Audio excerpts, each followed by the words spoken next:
As the administration of Maurya period. लेकिन Maurya period और Gupta period का एडमिनिस्ट्रेशन ऑलमोस्ट था, लेकिन कहीं ना कहीं कुछ ना कुछ जगह पे बड़ा डिफरेंसेस था। क्या क्या डिफरेंसेस है आप देख सकते हैं।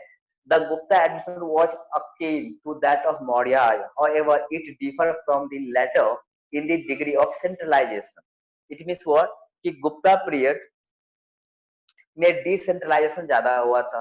मतलब सेंट्रल गवर्नमेंट के पावर में कहीं ना कहीं कटौती हुई थी, सेंट्रल गवर्नमेंट के पावर में कहीं ना कहीं जो है वो वीकनेस हुआ था। वहीं जो लोअर लेवल के जो एडमिनिस्ट्रेटर है उनके पावर को इंक्रीज किया गया था during the period of Gupta. For the first time the post of officers became hereditary. से during the period of Maurya जो ऑफिसर के पोस्ट है वो on the basis of merit था, कि अगर जो जिनके लेवल के है, जिनके कैपेबल के है, उनके बेसिस नॉलेज के बेसिस पे पोस्ट मिलता था। But during the Gupta period ये बिकेम ये जो है वो हेरिडिटरी हो गया। इट मींस व्हाट कि जो ऑफिसर है उनका बेटा ही ऑफिसर बनेगा। Unlike the Mauryan period, the district and local officers were not appointed by the center but at the provincial level. Okay, Gupta administration was thus highly decentralized and as patrimonial bureaucracy. See, patrimonial means कि जो father है, father का सन ही next bureaucrat बनेगा। Bureaucracy reached its logical conclusion in hereditary grants. It rejected the quasi-feudal character of the economy. It comprised a network of self-governing tribes and tributary kingdoms, and their chiefs often served as representatives of imperial powers. The Gupta king took exalted titles like the Mahadhiraj, Samrat, Ekdhiraj, Chakravarti, befitting their large empire and imperial status. Society. The one system begins to get modified owing to the proliferation of caste. This was chiefly due to three factors.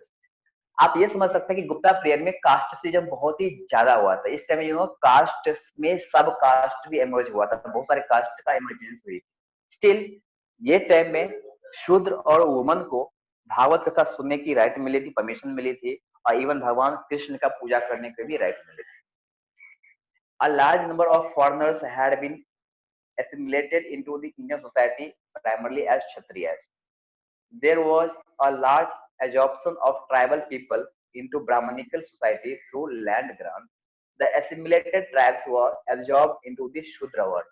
देखिए ऐसा माना जा रहा है कि इस time में basically all the Gupta rulers belong to the west world, but उनको ब्राह्मण जो है उनको ब्रह्म क्षत्रिय का दर्जा देते कि ऐसे बोलते यू आर दी ब्रह्म क्षत्रिय, मतलब आप ब्राह्मण भी हो और क्षत्रिय भी हो, ऐसा मानते थे।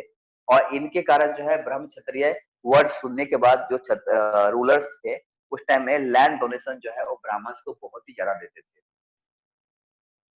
Guilds of craftsmen were often transformed into caste as a result of the decline of trade and of the urban center and the localized character of the crafts. आप ये समझते हैं कि आफ्टर चंद्रगुप्त टू जो साउथ वेस्ट जो trading India में होता था वो ट्रेडिंग कहीं ना कहीं अफेक्ट हुआ था और वो ट्रेडिंग स्टॉप हो गया था, लेकिन साउथ ईस्ट एशिया से ट्रेडिंग स्टार्ट हो गया था।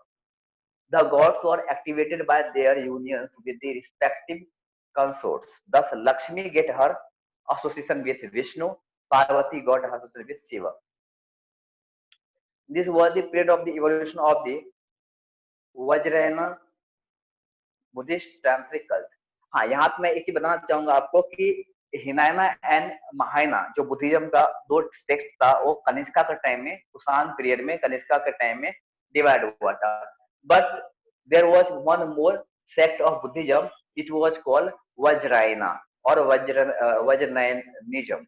तो ये वज्रायना जो है वज्रायना followed the या it was on the basis of thunderbolt. Thunderbolt that means Vajra. Okay. But Vajrayana that is also called Tantrism. वो तंत्र विद्या जिसको हम लोग बोलते हैं, तंत्र विद्या यहाँ से स्टार्ट हुआ था और ये स्टार्ट हुआ था गुप्ता पीरियड में। ओके, तो गुप्ता पीरियड में क्या बोला कि बेसिकली बिहार और बंगाल में तांत्रियम स्टार्ट हुआ था और जो लोग भी वज्रायना ग्रुप को बिलोंग करते थे जो वज्रायना ग्रुप बुद्धिस्ट को बिलोंग करते थे, तो they followed the magical power. They said that if you want salvation, then there is only one way to get salvation and that is the magical power. तो वो magical power पे believe करते थे. Okay, तो आप देख सकते हैं कि हिनायना और महायाना से कैसे इसका कॉन्सेप्ट चेंज हो गया. इवन दे वर्शिप्ड, मतलब वज्रायना जो थे, they worshipped Tara. They consider that Tara was the wife of Buddha, ऐसा मानते थे. ओके, अभी भी आप जानते हैं कि बंगाल में ब्लैक मैजिक, काला जादू का कितना बोलबाला है. तो ये यहीं से स्टार्ट हुआ है, ये तांत्रिज्म से ही स्टार्ट हुआ है और ये तांत्रिज्म इसी टाइम से स्टार्ट हुआ है. Idol worship became a common feature of Hinduism from Gupta period onwards. जैसा मैं बताया आपको कि गुप्ता पीरियड में टेम्पल्स बनना स्टार्ट हुआ था. बेसिकली साउथ इंडिया में टेम्पल वो Dravida style, but north India का जो टेम्पल है वो नगर स्टाइल. ये दोनों के टेम्पल्स में आपको डिफरेंसेस मालूम पड़ेगा. साउथ इंडिया के टेम्पल्स जो है ऊपर जो शिखर होता है आप देखना स्टेप बाय स्टेप होता है, लेकिन नॉर्थ इंडिया में जो है वो आर्क शेप में होता है. तो बहुत सारे डिफरेंसेस है. नॉर्थ इंडियन टेम्पल्स को हम लोग नगर स्टाइल टेम्पल कहते हैं, साउथ इंडियन टेम्पल्स को हम लोग द्रविड़ स्टाइल टेम्पल कहते हैं. और इन दोनों के कॉम्बिनेशन से जो टेम्पल्स बनता है उसको बोलते हैं वसेरा स्टाइल टेम्पल. तो टेम्पल का कंस्ट्रक्शन जो है वो गुप्ता पीरियड से ही स्टार्ट हुआ था. तो जैसा मैं बताया कि हर फील्ड में बहुत ही लार्ज स्केल पे डेवलपमेंट होने के कारण this period is called the golden age और classical age of Indian history. का क्वेश्चन आ सकता है कि which period of history is called the golden age और classical age of Indian history. तो that is Gupta age. Economy.